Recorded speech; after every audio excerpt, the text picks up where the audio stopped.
আসসালামু আলাইকুম। ফারজানা নাহিদ জানাচ্ছি এনটিভিতে দুপুরের খবর। বৈষম্য বিরোধী ছাত্র আন্দোলনের ঢাকা মার্চ ফর জাস্টিস কর্মসূচি পালন করছেন শিক্ষার্থীরা। রাজধানীতে হাইকোর্ট এলাকা এবং পুরান ঢাকার অবস্থিত চিফ মেট্রোপলিটন আদালত এলাকা চত্বরে অবস্থান নেওয়ার চেষ্টা করে বৈষম্য বিরোধী ছাত্র আন্দোলনের নেতাকর্মীরা দুপুরের পর শিক্ষার্থীরা হাইকোর্ট এলাকার মাজার রোডের দিকে অবস্থান নিতে চাইলে পুলিশ তাদেরকে বাধা দেয়। এ সময় বিক্ষোভকারীদের কয়েকজনকে পুলিশ আটক করে। শিক্ষার্থীদের অনেকেই সড়কে অবস্থান নিয়ে এই বাধার প্রতিবাদ জানাতে গেলে পুলিশ তাদের সরিয়ে দেয়। এদিকে পুরান ঢাকার সিএমএম আদালত সংলগ্ন এলাকার ভিক্টোরিয়া পার্কের কাছে জড়ো হয় বৈষম্য বিরোধী আন্দোলনের শিক্ষার্থীরা। এ সময় শিক্ষার্থীরা ন্যায় বিচার দাবি করে বিভিন্ন স্লোগান দেয়। আদালত এলাকায় আইনজীবীদের একটি দলও শিক্ষার্থীদের আন্দোলনকে সমর্থন করে বিক্ষোভ প্রদর্শন করে।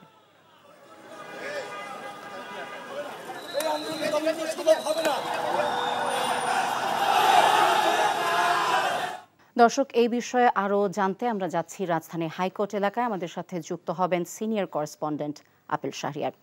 আপেল, পদযাত্রা কর্মসূচি সম্পর্কিত কি তথ্য আপনার কাছে আছে আমাদের জানান।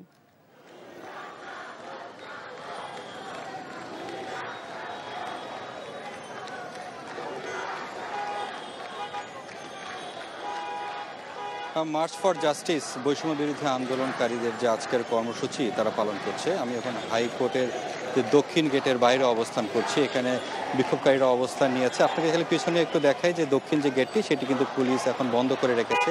কাউকে প্রবেশ করতে দেওয়া হচ্ছে না এবং বাইরেও যেতে দেওয়া হচ্ছে না। এখানকে আইন শৃঙ্খলা রক্ষাকারী বাহিনী কঠোর অবস্থানে আছে।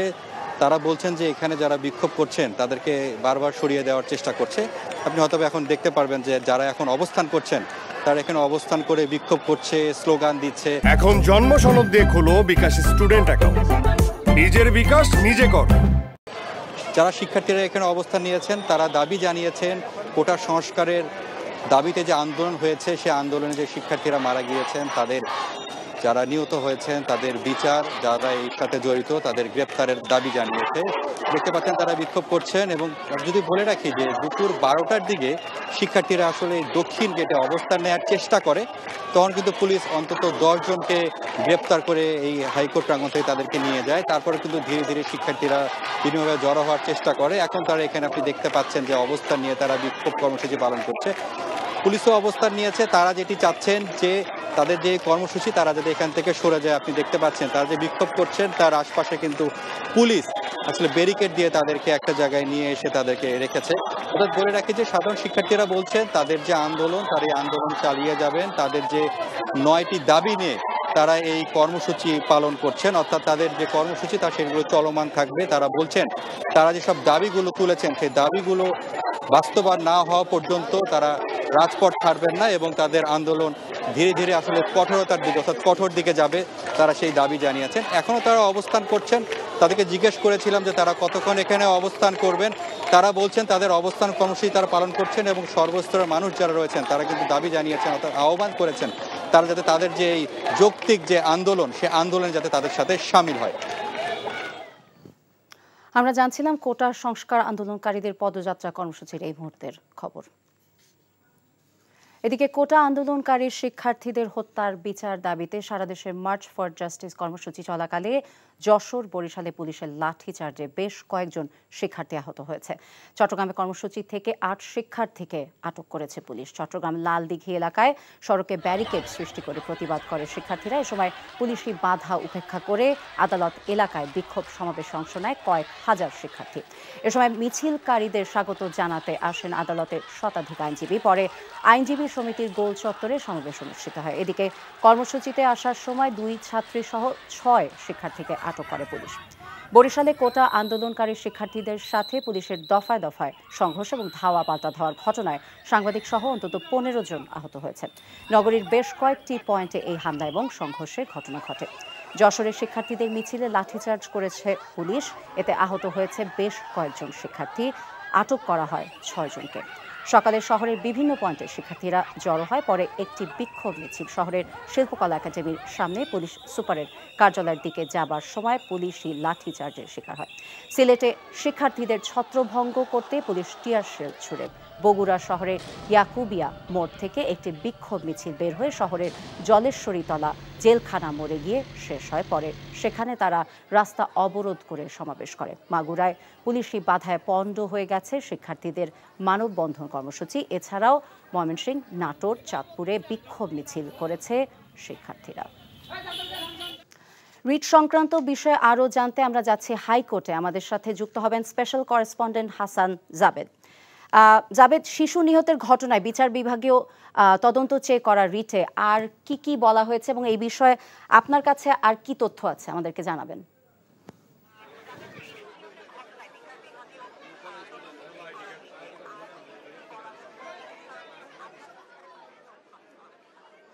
ফারজানা, আজকে কিন্তু এই যে 6 সমন্বয়ককে তাদের পরিবারের কাছে ফিরিয়ে দিতে এবং কোনো আন্দোলনে যাতে সরাসরি গুলি করা না হয় সেই নির্দেশনার চেয়ে যে রিটটি করেছিল সেই রিটের শুনানি এবং আদেশ দেওয়ার দিন ধার্য ছিল, কিন্তু একজন বিচারপতি অসুস্থ থাকায় সেটি আজকে আর হয়নি, পরবর্তীতে হয়তো হবে। একই সাথে যেই সব শিশুরা এই ঘটনায় নিহত হয়েছে তাদের বিচার বিভাগ তদন্ত চেয়ে একটি রিট করেছেন তৈমুর আলম খন্দকার অ্যাডভোকেট। এখন জন্ম সনদ দিয়ে খোলো বিকাশ স্টুডেন্ট অ্যাকাউন্ট। নিজের বিকাশ নিজে কর। আমি এই মুহূর্তে আরেকটা জিনিস আপনাকে দেখাতে চাচ্ছি যে আন্দোলনকারীরা যারা কোটার সমন্বয়ে যারা আন্দোলন করছিলেন, আমি এই মুহূর্তে দেখতে পাচ্ছি হাইকোর্টের ভিতরে প্রায় 20 থেকে 25 জন যারা আন্দোলনকে সমর্থন করে হাইকোর্টের মাজার গেটে তারা আন্দোলন করছিল, সেখান থেকে কয়েকজনকে গ্রেফতার করে নিয়ে গেছে, আটক করে। অনেকে এখন ভিতরে ঢুকে হাইকোর্টের ভিতরে তাদের প্রতিবাদ জানাচ্ছেন এবং এইখানে বিএনপি সমর্থিত আইনজীবীরা তাদেরকে সমর্থন দিচ্ছেন। এবং কিছুক্ষণ আগে কিন্তু সুপ্রিম কোর্ট আইনজীবী সমিতির সভাপতি ব্যারিস্টার মাহবুবউদ্দিন খোকন সংবাদ সম্মেলন করেছেন। সংবাদ সম্মেলন করে শিক্ষার্থীদের উপরে যেন নির্যাতন করা না হয় সেই জিনিসটি বলছেন। অপরদিকে কিন্তু বারের সম্পাদকও সংবাদ সম্মেলন করেছেন, তিনিও যেটি বলেছেন যে আইন শৃঙ্খলা রক্ষাকারী বাহিনী তাদের আইনি প্রক্রিয়ার মধ্য দিয়ে সমস্ত কিছু করছেন, এখানে কোনো ইন্ধন যোগানো যাবে না, পিছন থেকে মদত দিয়ে সরকারকে বিব্রত করার জন্য একটি পায়তারা করা হচ্ছে, এমন অভিযোগ তারা করছেন। কিন্তু আমরা যেটি দেখেছি যে সুপ্রিম কোর্টের যে হাইকোর্টের গেটের সামনে মাজার গেটের পিছনে তারা জড়ো হয়েছিলেন কয়েকজন শিক্ষার্থী, সেখান থেকে প্রায় আমার জানা মতে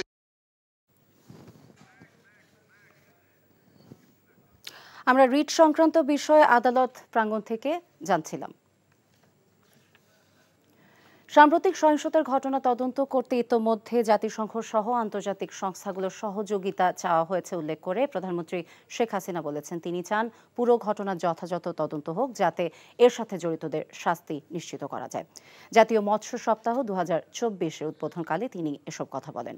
ধ্বংস হয়ে যাওয়া স্থাপনাগুলো হয়তো আবার নির্মাণ করা যাবে, কিন্তু প্রাণগুলো আর ফিরে পাওয়া যাবে না বলেও মন্তব্য করেন শেখ হাসিনা। নজরানা চৌধুরীর রিপোর্ট। মৎস্য ও প্রাণী সম্পদ মন্ত্রণালয়ের উদ্যোগে রাজধানীর বঙ্গবন্ধু আন্তর্জাতিক সম্মেলন কেন্দ্রে এক অনুষ্ঠানের আয়োজন করা হয়। সেখানে যোগ দিয়ে প্রধানমন্ত্রী শেখ হাসিনা জাতীয় মৎস্য সপ্তাহ 2024 উদ্বোধন করেন। গত 15 বছরে তার নেতৃত্বাধীন সরকার দেশকে এগিয়ে নিয়ে যাওয়ার জন্য কাজ করে যাচ্ছেন উল্লেখ করে প্রধানমন্ত্রী শেখ হাসিনা বলেন, দেশের এই অগ্রযাত্রাকে ব্যাহত করার জন্যই পরিকল্পিতভাবে সহিংসতা চালানো হচ্ছে। প্রতিটি প্রতিষ্ঠান অগ্নিসংযোগ আর সেই সাথে সাথে মানুষের জীবন নেওয়া এবং বিভিন্ন শ্রেণী পেশার আইন শৃঙ্খলা রক্ষাকারী সংস্থা থেকে শুরু করে ছোট শিশুটি, কেন এই রক্ত ছড়া? যারা আপনজন হারিয়েছে তাদের প্রতি আমার সহমর্মিতা জানাই।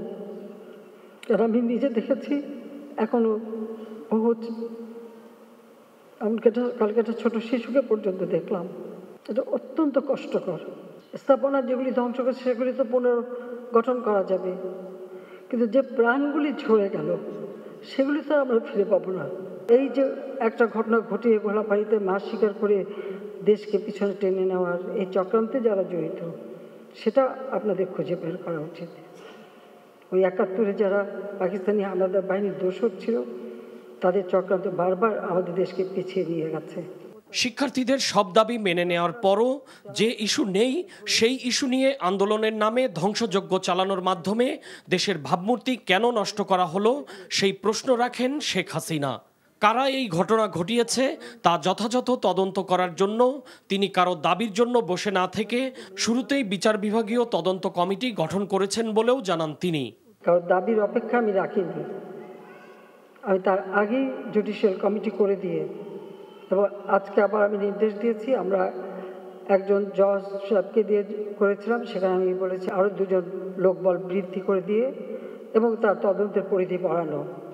সেই সঙ্গে আমরা জাতিসংঘের কাছে আবেদন করেছি যে আমরা আন্তর্জাতিকভাবে বিভিন্ন সংস্থা আছে, বিশেষ করে বিদেশে, তাদের কাছে আমরা সহযোগিতা চাই যে এই ঘটনার যথাযথ সুষ্ঠু তদন্ত এবং যারা এর সঙ্গে দোষী তাদের সাজার ব্যবস্থা। কারণ আমি জানি যেখানে আমার কোনো ঘাটতি ছিল না। গভীর সমুদ্রে মৎস্য আহরণের জন্য বিনিয়োগকারীদের প্রতি আহ্বান জানান প্রধানমন্ত্রী। নজরানা চৌধুরী, এনটিভি নিউজ, ঢাকা।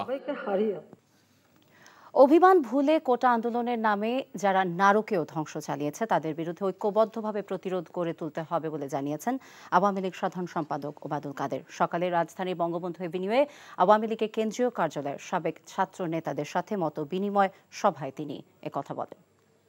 কাদের অভিযোগ করে বলেন, 2013-2014 সালের মতো আগুন সন্ত্রাস পুনরায় সংঘটিত করেছে বিএনপি জামায়াতের সন্ত্রাসীরা, বিভিন্ন স্থাপনায় আঘাত হেনেছে। পদ্মা সেতুতেও আঘাত হানার চেষ্টা চালিয়ে স্থানীয় এবং আইন শৃঙ্খলা বাহিনীর তোপের মুখে তা করতে ব্যর্থ হয়।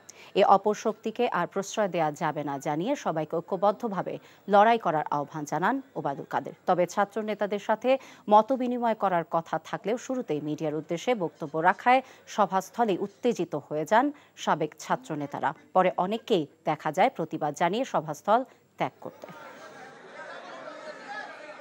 2013, 2014, 2015 সালেও এই নাশকতার বলি হয়েছে বাংলাদেশের অনেক মানুষ। বারবার চেষ্টা করেছে পদ্মা সেতুতে, মাওয়া প্রান্তে, জাজিরা প্রান্তে আগুন দিতে, কিন্তু স্থানীয় জনগণ পুলিশের প্রতিরোধের মুখে তারা সফল হয়। বিকেলের মধ্যে দেশে ইউটিউব, ফেসবুক এবং টিকটক সহ সব সোশ্যাল মিডিয়া প্ল্যাটফর্ম চালু হবে বলে জানিয়েছেন তথ্য ও যোগাযোগ প্রযুক্তি প্রতিমন্ত্রী জুনায়েদ আহমেদ পলক। সকালে বিটিআরসি ভবনে এক সংবাদ সম্মেলনে এই তথ্য জানান তিনি। এ সময় জুনায়েদ আহমেদ পলক আরও বলেন, দেশে ইন্টারনেটের গতিও বৃদ্ধির চেষ্টা করা হচ্ছে। তিনি জানান, টিকটক, ফেসবুক এবং ইউটিউব কর্তৃপক্ষের সাথে বৈঠক করে উস্কানিমূলক ভিডিও এবং গুজব ছড়ানো পোস্টের বিষয়ে সতর্ক থাকতে বলা হয়েছে। এছাড়া গুজব ছড়াচ্ছেন এমন 50 ব্যক্তির বিষয়ে ফেসবুক কর্তৃপক্ষের কাছে অভিযোগ করা হয়েছে জানিয়ে জুনায়েদ আহমেদ পলক বলেন, তাদের বিরুদ্ধে ব্যবস্থা নেওয়ার বিষয়ে এখনও স্পষ্ট তথ্য মেলেনি। স্বেচ্ছায় চাকরি থেকে অবসর নিয়েছেন জাতীয় রাজস্ব বোর্ডের সদস্য ছাগলকাণ্ডে আলোচিত মতিউর রহমান। অর্থ মন্ত্রণালয়ের উপসচিব মকিমা বেগম সই করা প্রজ্ঞাপনে বলা হয়, মোহাম্মদ মতিউর রহমানের চাকরিকাল 25 বছর পূর্ণ হয়। তার আবেদনের প্রেক্ষিতে সরকারি চাকরি হতে অবসর প্রদান করা হলো, তবে তিনি অবসরজনিত আর্থিক সুবিধা, অবসরের পর ছুটি এবং পেনশন পাবেন না। মতিউর রহমানের ছেলে ইফাত ছাগলকাণ্ডে সামাজিক যোগাযোগ মাধ্যমে ভাইরাল হবার পর থেকে আলোচিত মতিউর রহমানের দুর্নীতি এবং অবৈধ সম্পদ অর্জনের বিষয়টি উঠে আসে। তথ্য অনুসন্ধানের পর 4 জুন তার বিরুদ্ধে দুদকে অভিযোগ জমা হবার পর কমিশন তার বিরুদ্ধে অনুসন্ধানের সিদ্ধান্ত নেয়। এই ছিল দুপুরের খবরে। এই খবরের ভিডিও আপডেট জানতে ভিজিট করুন এনটিভি অনলাইন www.ntvbd.com। এছাড়া এনটিভি জনপ্রিয় সব অনুষ্ঠান এবং খবরের আপডেট জানতে ভিজিট করুন আমাদের ইউটিউব এবং ভেরিফাইড ফেসবুক পেজ। 5টায় দেশের খবর দেখার আমন্ত্রণ রইল। সবাইকে ধন্যবাদ।